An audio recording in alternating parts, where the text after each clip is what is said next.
Chapter 17. How the states of angels in heaven change.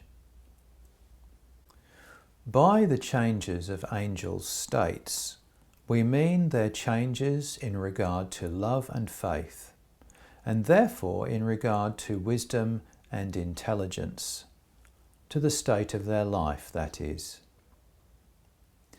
States are attributes of life and of matters that pertain to life.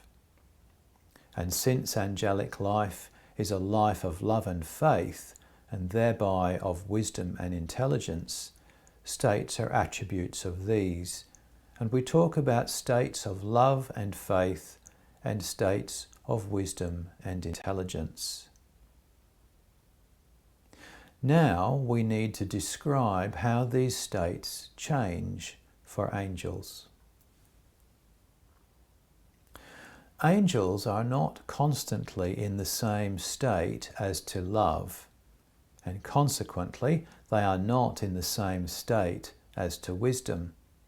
For all the wisdom they have is from their love and in proportion to it.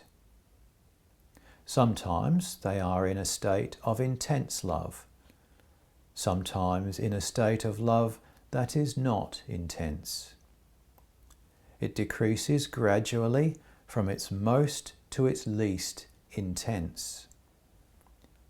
When they are in the highest level of love, they are in the light and warmth of their lives, or in their greatest clarity and delight. Consequently, when they are in the lowest level, they are in shadow and coolness, or in what is dim and unpleasant. From this latter state they return to the first, and so on. The phases follow each other with constant variety. These states follow each other like variations of light and shade, warmth and cold, or like the morning, noon, evening and night of individual days in our world, varying constantly throughout the year. Not only that, they correspond. Morning to the state of their love in clarity, noon to the state of their wisdom in clarity, evening to the state of their wisdom in dimness, and night to a state of no love or wisdom.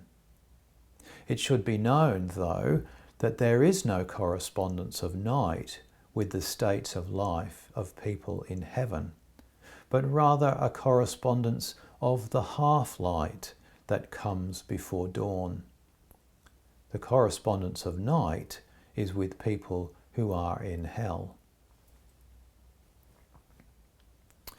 Because of this correspondence, day and year in the word means states of life in general. Warmth and light mean love and wisdom. Morning, the first and highest level of love. Noon, wisdom in its height. Evening, wisdom in its shade, and the half-light, the dimness that comes just before the morning. Night, though, means the loss of love and wisdom. As the states of the inner levels of angels' love and wisdom change, so too do the states of the various things that surround them and are visible to their eyes. For the things that surround angels are given their appearance according to the things that are within them. We will describe what these are and what they are like in later chapters, where we discuss representations and appearances in heaven. Each individual angel undergoes and passes through changes of state like this, and so too does each community collectively. Still, one individual does so differently from another because people vary in love and wisdom. There are people in the middle, in a more perfect state than those who are around them all the way to the borders.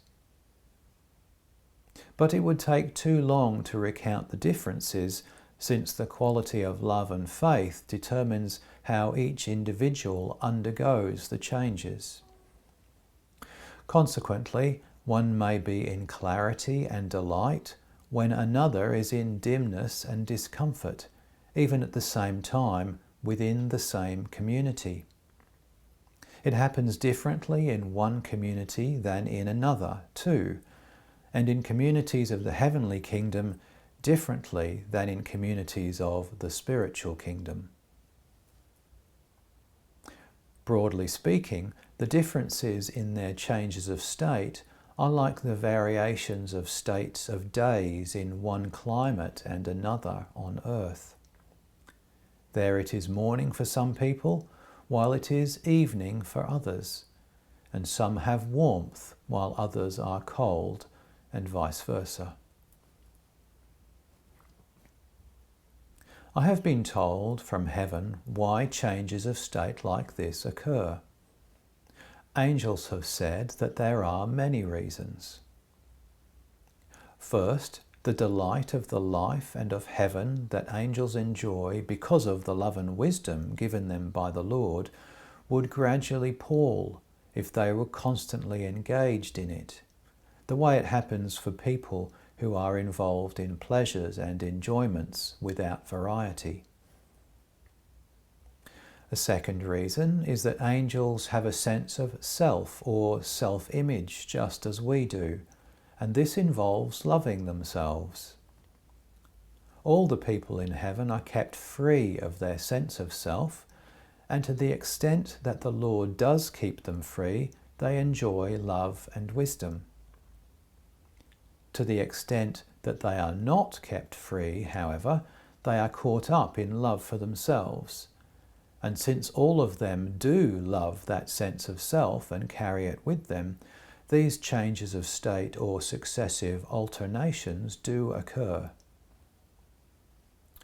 A third reason is that they are made more perfect in this way, since they become accustomed to being kept in love for the Lord and being kept from love for themselves. Further, by these alternations of delight and discomfort, their perception of and sensitivity to what is good becomes more and more delicate. They have gone on to say that the Lord does not produce these changes in their states, since the Lord as the sun is always flowing in with warmth and light, that is, with love and wisdom. Rather, they themselves are the cause, since they love their sense of self, and this is constantly misleading them. They illustrate this by comparison with our world's sun, which is not the cause of the changes of warmth and cold, and of light and darkness, of distinct years and distinct days, because it stays motionless. The reason can be traced to our earth. I have been shown how the Lord as the sun looks to angels in their heavenly kingdom in their first state, in their second state, and in their third. I saw the Lord as the sun, at first reddish and gleaming, so brilliant as to be beyond description. I was told that the Lord as the sun looks like this to angels in their first state. Later I saw a great dim halo around the sun, because of which the reddish gleaming quality that made the sun so brilliant began to dim. I was told that the sun looks like this to them in their second state. Then I saw the halo became darker, so that the sun seemed less ruddy, step by step, until finally it looked quite pale. I was told that the sun looks like this to them in their third state. After this, I saw that pale disk move to the left towards heaven's moon, and add its light to the light of the moon, so that the moon shone exceptionally brightly. I was told that this was the fourth state of people in the heavenly kingdom and the first state of people in the spiritual kingdom.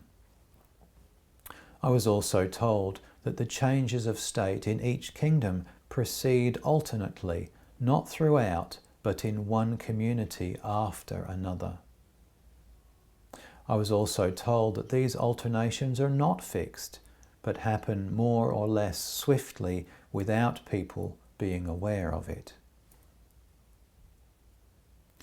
Angels went on to say that the sun in and of itself neither changes nor moves, but that things look the way they do because of the ongoing progressions of states in themselves, since the Lord appears to each individual in keeping with that individual's state.